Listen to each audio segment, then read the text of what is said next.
Hello, everyone, and welcome to the Evolving Entrepreneurial Podcast. We are very excited to have you. Hello, and welcome everyone. I'm your host, Coach Carter, and welcome to the Evolving Entrepreneur Podcast.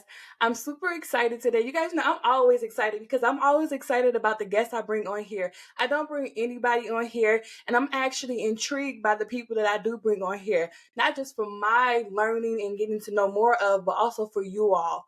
So today our guest is Amber Renee.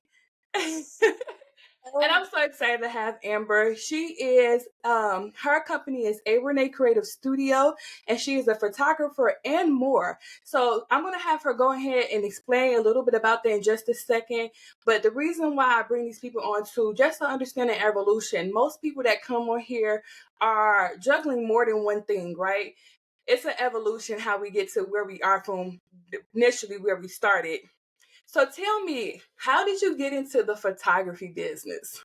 So photography, so we'll go back. I always used to like travel and do all of those things. So I wanted to be like kind of like a content creator.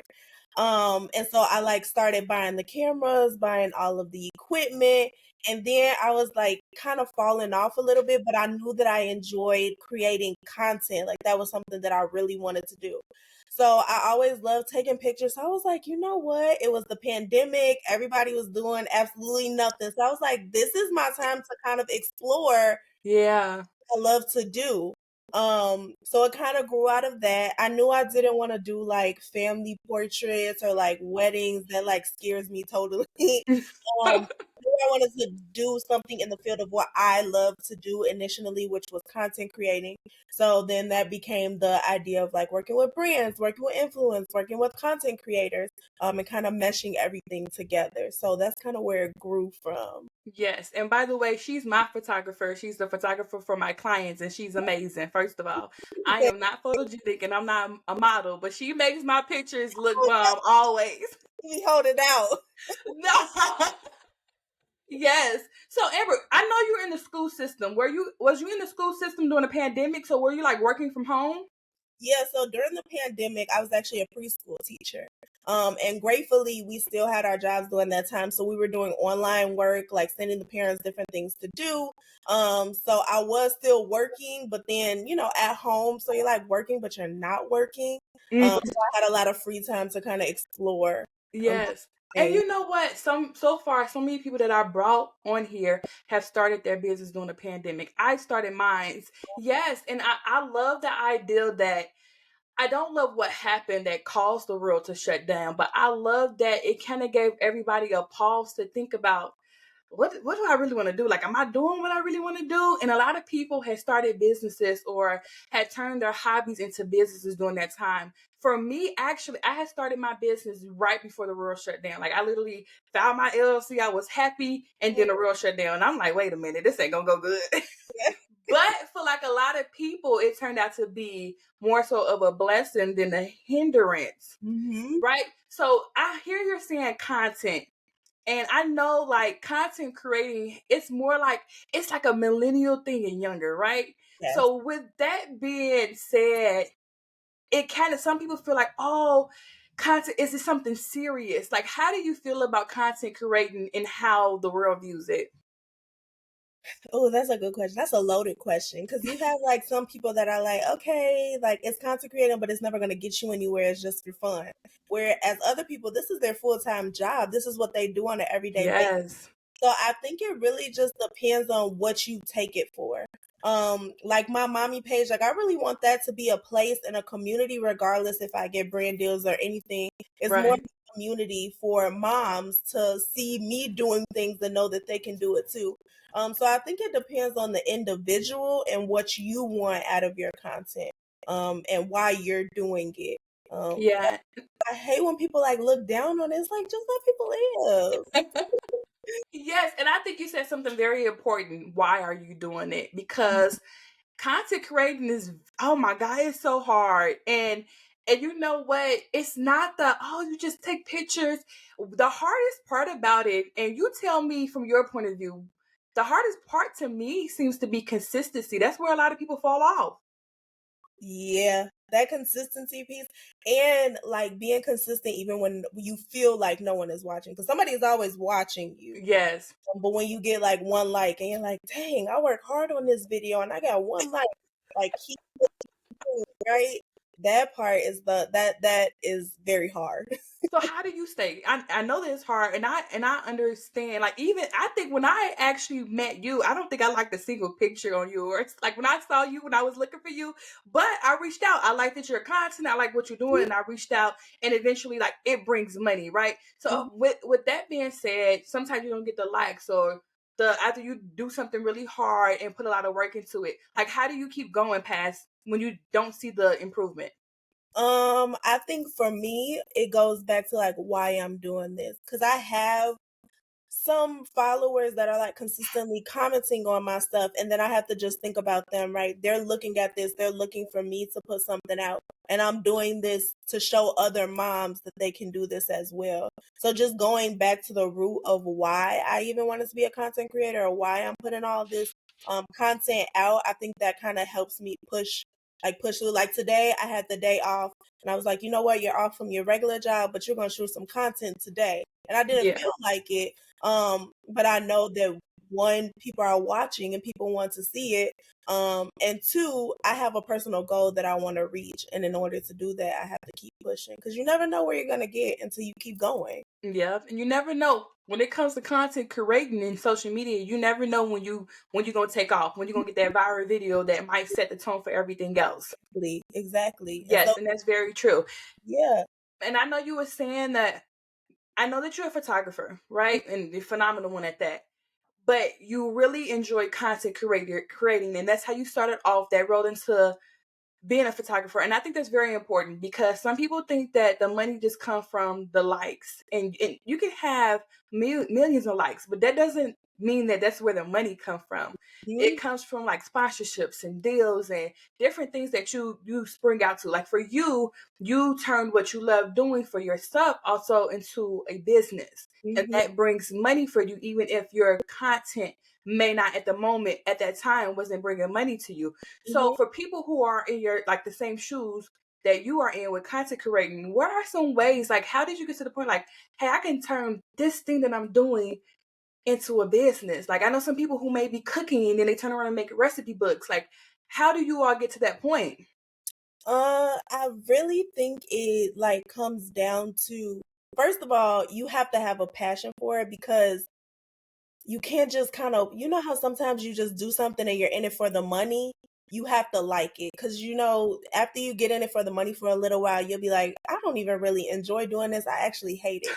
So I think it's kind of taking a step back and seeing what it is you really enjoy. And also, what are people on your page asking you for? So, like, people will be like, oh, you make good content, or oh, you do a good job at that. So I took a step back and I was like, okay, wait a minute. I can make content for other people or I can do this for other people. So look into your like comments and see what are people asking you for? What do people tell you you do really well and play on those strong suits to curate something that can make you income. Yes, and I love that. And this is the road path of what I was speaking about, that evolution, that being an evolving entrepreneur. And you said something that was very important also, because I've talked about this with another person. It's almost like your niche. You might come to the scene, oh, I'm gonna do this, but the people in your comments are saying like you're actually really, I'm loving this Yeah. from you. And sometimes you have to evaluate that and kind of evolve, right? Hmm. Because sometimes people will keep like, hey, I really want to do this, and they're wondering why they're not growing because they keep doing the same thing. But their audience, they're actually gravitating to a different audience who wants them to do something a little bit different. Yeah. So I, that's very important too. So my question is to you. So, because you doing it for other people, and that's amazing. A lot of times when people have a business or they work a job, they typically hate doing it for themselves. So, mhm. like, you're a photographer, but I see your content, your mommy content, and it's amazing. First of all, it's really nice. So, like, I know a lady who does hair, but hate having to do her own kids' hair. So, like, how do you do something for yourself that you constantly doing for other people? I actually enjoy like editing videos, so it doesn't bother me. I guess because I get to see like the end result. The only thing that like bothers me is actually like putting the outfits together. Like that part is the part that I'm just like, oh, I don't feel like doing. Put on makeup, all of that. But the actual editing part, like that's the fun part for me. So I guess that's what I mean. Like when I say you really have to love what it is you want to do, because otherwise they'd be like, I don't want to do this for myself. But I enjoy it. So I don't know. I like doing it. And you know what, you answer it. You have to love to just love what you're doing. Honestly, that's what it boils down to. I know personally, I found you on Instagram, and I'm curious because I typed in like Chicago photographer, right? Yeah. And you was one of the people that came up. What are some of the growth strategies that you use to like grow your business and your page? I would say going back to kind of what you mentioned when you say you have to listen to your audience, that was something that I think is helping me grow a little bit. Um, because I asked my audience, like, what do you all want to see? Like, what do you all like? And for a minute, I think I was stuck doing what Amber liked, like what I wanted to see, what I enjoyed. And Yeah. so once I really started to actually look at my analytics, look at what videos were actually doing well. Do they like when I do voiceovers? Do they just like when they hear music? Just digging deeper into that and not letting it be so surface level. I'm just gonna put this content out there. I think that's when I started to see growth, along with hashtags. And a big Yes. part that I've been doing lately is I've been actually engaging on Instagram. So instead of just posting and leaving, I'll like go to the hashtag that I posted, go comment on other people's pages, like their stuff, like just interacting, because I think that really helped me get a couple of the followers that I have. Yes, and that algorithm is no joke. And that's why it's honestly like I would never shame a content creator, like the amount of work they put into, first of all, planning, Yes. Oh God. actually recording, and editing. Like It's a I full I get so lazy with the editing. I think that's where it kind of like, yeah, I don't know about this. And that editing, and then if you're doing voiceover, you want to make sure things sync right, and you can work so hard, like you said, to get a couple of likes. right. That can be discouraging to people. yes. Yes. It Yeah. can, but honestly, like to gain, even if you gain, and I know this sounds bad, but if you love what you do, even if you gain one follower a month, that will be consistent, then you're doing all right, Mm-hmm. you know, and you Yeah. have to build and you have to learn. And it's just like every other Instagram, TikTok, whatever it is, they're constantly building algorithms around us, their users. We have to do the same thing for our pages and our business in any other way. We all are also like building our algorithm. We're taking information in and then we're outputting results and Mm-hmm. whatever needs to change with that. Yeah. So did you start in 2020 with your business, or did you start 2021? And what year did you actually start with your business? I would say I would go 2021. Cause like 2020 I was just like dibble dabbling in it, like, oh, maybe it's something I want to do, but I don't know. So 2021 we'll say is when I actually like was like, okay, we're gonna do this. So that's when I started. Then of course I had a baby.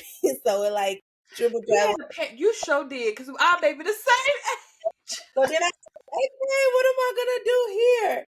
But then I like picked it back up and now things are starting to move a little bit faster. So Yeah, yeah. you know what? You know what? That is incredible that you said that, because I just remember our baby is the same age. Yeah. What was it called, man? Because this is how I was. We were in the same boat. You started something, you was excited about something, and then you got pregnant. Yeah. How did you pick up that energy back? Because it's so easy. You love them so much. It's so easy to get caught up in being a mommy, and making them your entire world, which they are. How did you pick up that momentum and that energy to put back on your business? That took a long time. Because I think I was struggling with finding who I was as a person again. And that's kind of also where my content of like, okay, when I'm going back to being a content creator, what am I about to speak about? Because I am not the same Amber that I was before when I was doing content creating. Mm. So I think I like kind of took it as, okay, this is a part of me that's the photography part, not the content part. But the photography part was like, this is a part of me that doesn't have anything to do with being a mommy. Like this is where I could just be myself, focus on what I love to do, and all of that. So I think it was kind of like an outlet for me a little bit, because it was Mm-hmm. like, I'm gonna go do a photo shoot. Like, she's with the babysitter. She's doing what she has to do. So it was kind of like a little bit of an outlet. Whereas my content was kind of like, you went through all these, like, motherhood was a whirlwind of things, and I think that other moms are going through it too, and sometimes you feel alone. So Mm-hmm. I did the content part. I was like, okay, how can I create a community of moms that know they can still look cute, they can still go out, but still tend to their babies, you know? Mm-hmm. That's kind of how I navigated that. And yeah, it is important to, and sometimes it take people years, like you said. Sometimes it may take somebody less time, and sometimes it may take somebody longer because they're still trying to figure themselves out because you are a new person. And I think people don't understand that. And that's one thing, because I get asked the question a lot, like, what is my purpose? How do I know my purpose is, how do I know that this is for sure the right thing? And I tell people, your purpose is almost like an assignment. Like, it can change within a decade Yep. because, like you said, you being a mommy changed your direction of what type of content to put out. Right now, you want to serve a different community when it comes down to your content. Or I know another client who had cancer, and now she's an advocacy for cancer. Right, and before she had cancer, her mind could have been on something completely different. And people need to understand that throughout life, you have the evolution with just your personal being, and with your business and your goals. Those things evolve right along with you. So Yep. before you did your mommy content, what type of content were you doing? It was still geared towards like fashion, but it was more of like the 20-year-old who's out here having fun, no kids, right? It was like more of that, like free, doing whatever I want to. Where now it's a little different. I don't go out as much as I used to. I don't travel as much as I used to. I might not be able to buy all of the clothes that I was able to buy before. So now it's like, with the clothes that I have, how many outfits can I make? Like more of that type I of saw that. I saw that content that he was doing. Yeah, yeah, yeah. And print, you know? yeah, and mommies do need to know that because for me, I've never really had a fashion sense. Like, there is a style that I really, really, really like, and I'm trying to evolve myself to fit into that style in a way. But as a mommy, that is true. Like there's a community for that, showing the fashion content and how to wear certain things and how do we wear certain things. Because I saw that you did that too, and I liked that. But yes, there is a community for it, and I think people need to understand. Sometimes people are like, oh, people like it. Well, I'm not sure. I think that people has to be unafraid to try. You know Yes, what I mean? yes. And those who gravitate to you, you will know. I wouldn't. It's almost a community for everything. So Hmm. I wouldn't want people to be afraid, especially as content creators, to be different, to do something that's out the box, or to see if there actually is a community, other people that's thinking the same way they are. So definitely as content creator. So you've been doing this for, I'll say 3 to 4 years, even though I know you said initially in 2021, but you was on and off in 2020 just with your stuff. What would you say within these 4 years are like the biggest lessons you kind of learned around your industry? Ooh. The biggest lessons. I think the first one is not being afraid to walk out on faith and just do it. Because I think at first, especially when you have a following that's all people that you already know, that can be very hard. It can be very intimidating because you're like, how are these people going to view me? All of that. So I think just being like, you know what, I don't care, or even starting a whole new page and just I being, was, yes. you know, I'm Yeah. go for it. And if they find me, they find me. That's that. So I think that's the first thing, just going for it, and not looking back. I think the other thing that really stuck out with me, I just had it in my head. Um Not being perfect. Because before, when I used to do content creating and all of that, like my stuff had to be crisp to the T stuff. Like if the lipstick was on my teeth, I was deleting it. Like I think now just going ahead and putting the content out there, because we're not perfect. And I think that it takes a certain type of person just to be authentic. And sometimes content Yes. creators are not, like they live in this perfect world that's Hmm. not realistic. So I just think like not being perfect, just being who you are and putting the content out there. Those are probably the biggest lessons that I've learned. And it's not always about the followers too. Yes, and I know people who make good money off a small following, Yeah. like because you want active followers. I'd rather have active followers than a large following. And some people they do tricks and magic, whatever, to get a large amount of following, but they don't understand when it comes to some people sponsoring them. They look at their conversion rate, and if you have a large amount of followers with low engagement, it's going to hinder you. I don't care if it says 1 million. Yep. So that's something that's really big as well that people need to understand. And I'm fully with you. Being your authentic self is way better. I've known people that's not ideally looking a certain way. They're like they just put themselves out there any kind of crazy way, and you got people that gravitate to it. They Yeah. might think it's entertainment, however way they perceive it, they do. But the people are still being their authentic stuff, and I think that is so important. And one thing that you said to me about just now about the Instagram or any pages that I got people that I know on there, that is so I don't think people understand how huge that is. I had a coach that told me to start over and I didn't listen to her. She Mhm. said, go and do a different page because the people that's on your page, they might not be your target audience. And if you don't get the engagement or you getting snarky comments or you getting people, coming to you in person like, girl, you doing that? They don't seem like you. They don't. And I had exactly that happen. Like, oh, you doing that? You don't do that out in public. Like, what you doing that for? And that can deter you or hinder you or whatever the case may be. So I think it is a really big idea to like, I know it sucks because, oh, I got already 500 or 1,000 people on that page. I can just start off with that.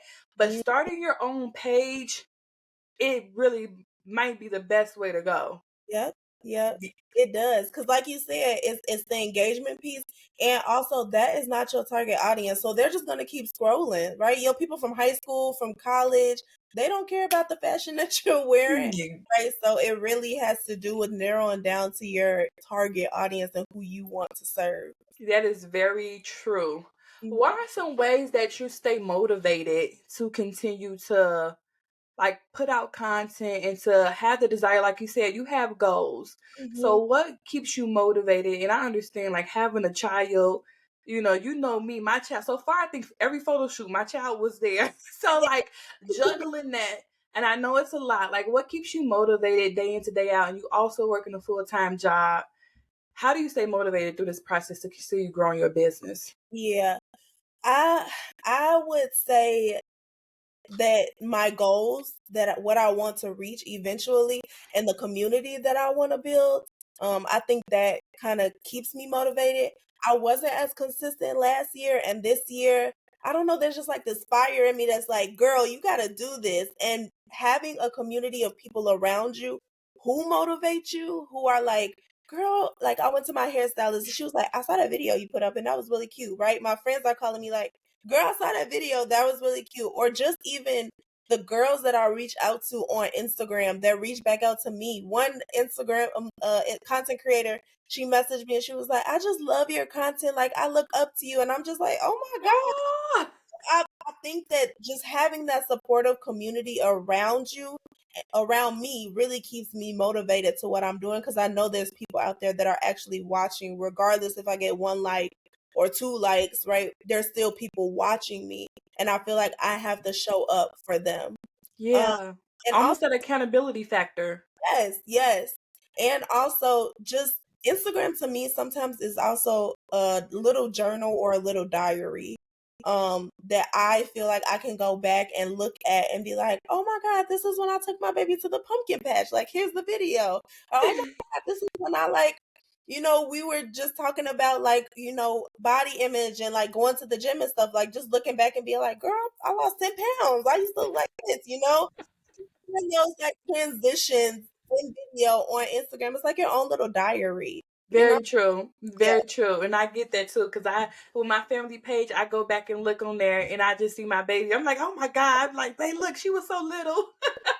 I do the same thing. And that's very true. And one thing that you said that was really big is community. I hear that all the time, and it's very important whether it's a mastermind group of people who are like-minded people, a coach, your friends, whatever it is. Community is very important because it is very true. The people you hang around with can really like kill your dreams and help you grow. So it's very important to surround yourself with those type of people. My question to you, because I've had so many people who reach out to me, I reach out to other people, and that's kind of how ways I've met similar coaches who's in my industry and building like mastermind groups.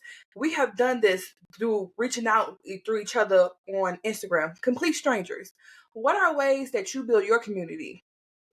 Like you said, reaching out to people, liking and commenting. Like I'll go through, if somebody commented or like my stuff and I don't follow them, I'll go directly to their page and show them the same type of love and comment on their stuff. Um, Yes. just engaging with them in their stories or asking questions and polls, being real and authentic. Like that's what people gravitate towards. Yes. Um, so I think really doing that through my stories, through commenting, through just reaching out, looking at my hashtags, going to see other people that have the hashtag relatable mom and just liking all of their stuff. It takes work. Like nobody's It just does. you. You have to, put yourself out there to build your community. And having a distinct target audience, knowing who you want to bring into your page is important too. Yes, and one thing that you said that's important for people who want to do things similar, they're hearing, oh, okay. Because I know a lot of people like, I don't have like-minded people. I don't have people that's business-minded. I don't have nobody I can chat with. So if you guys do decide to use this method that we're talking about, one thing that she said that was very important: be authentic. Because I have a lot of people that salesy in my inboxes, and I just don't pay no mind to it. So if your idea to come here and to go to someone's inbox and message them and to actually try to build a relationship with them, a professional relationship, business, whatever it case may be authentic and sincere about it, and don't try to play games around it, and don't be in it for like just self benefits, because people we peep that out, and Yeah, typically those don't get replies. no. So if you want, it's a great method to do, because no matter what level you on, people are looking to mingle with other people, whether it's like honestly be a helping hand. A lot of people who even get so high up to certain points, they like being mentors. They like to shout things out to you, not necessarily holding your hand in that routine, but like giving you little hints or tints, or just commenting like, "Hey, I'm proud of you. I see you posting consistently." So things like that, people are interested in doing, but don't be ignorant with it. Don't be just about self-observant when it comes to getting people inboxes. So that is something that's very true that you stated. Yeah, and even like sharing, like I hate when people like don't share the knowledge that they have. Like, why are you scared? Like sharing other knowledge with other people. If you see somebody on Instagram and they ask you for your where you got your shoes from, or ask you how you grew, or whatever the matter may, Exactly. being authentic and sharing. Like, girl, I did this, and this. You should try it, or I went Yeah. and you should go. I think that Yep. really shows people that's like, oh my goodness, she really wants to help. Yeah, I want to help you.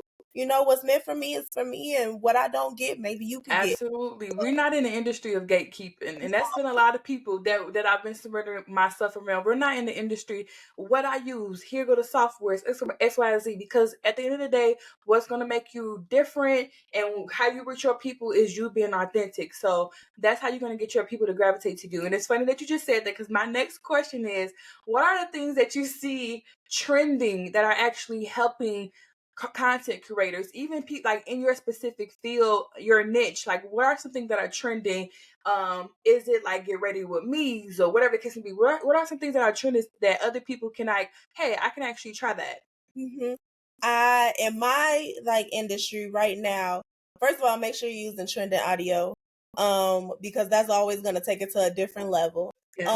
Right now, a lot of people are doing the like different outfits. So like one base, I can make 6 outfits out of this base. Like those things are trending. It seems like a lot of the talking videos or like voiceovers or vlogging type of videos are more popping these days. And another thing that I've seen that's been really trendy, which I I see they get the most views on my page, is when I do kind of like the funny trending videos, but make it towards my niche. So Okay. Mariah Carey, or was it Mariah Carey? Whatever it is, I did like a funny video, but I made it geared towards like moms, and that really gets a lot of likes or a lot of views. So I guess it all comes down to using trending audio. And just taking different things. Like, you have to know, even if somebody uses it for a different niche, you could still tweak it and make it go towards your niche if your Yes. video is trending or the sound is trending. Yes, I totally agree with that. And actually, one of the videos I did, it was one person running and another person chasing them, and I actually used that and turned it around for my industry. And the funny part about it, you can have other people in your industry, especially if like no one has done it yet, they'll start sharing that content like this was funny, or like, yeah, totally, this is me. So that Mhm. is very true when it comes to that as well. So I have one final question for you. What can we see in the future from you, Amber? What can we see in the future for your business? What are we to expect? Woo, that's a loaded question. Um, well, more consistency, especially on my business page on a.renee Creative Studio. I think I do this thing where I like teeter totter, like I'll go to my mommy content, then I'll go to my business content. So definitely a lot more consistency when it comes to a.renee Creative Studio. Um, and when it comes to like my mommy content, just building that community. I want to start doing kind of things like this, interviewing moms on my regular page, having them come in and talk about different things that they're going through. So I think my big goal this year is consistency and building my community a little bit bigger. I love it. I'm gonna rub off on you and get some of that consistency my way when it comes down to this content, because it's no joke. You Thank got it. you. Thank you so much for being here. And go ahead and say all your handlers. I will have them in the description box wherever I post it, but you can go ahead and verbally say it too, where people can find you. Yeah, so my business page is a.renee.creativestudio. And then my mommy content page is thee.amberrenee. Yes, and you guys go check her out. Yeah. Both pages are dope. If you're in the Chicagoland area, this is the photographer for you. She does travel, but you get with her with that. But thank you so much, Amber, for coming on, and I truly enjoyed this interview with you. Yes, thank you so much for having me. This was so great. Thank you. Thank you.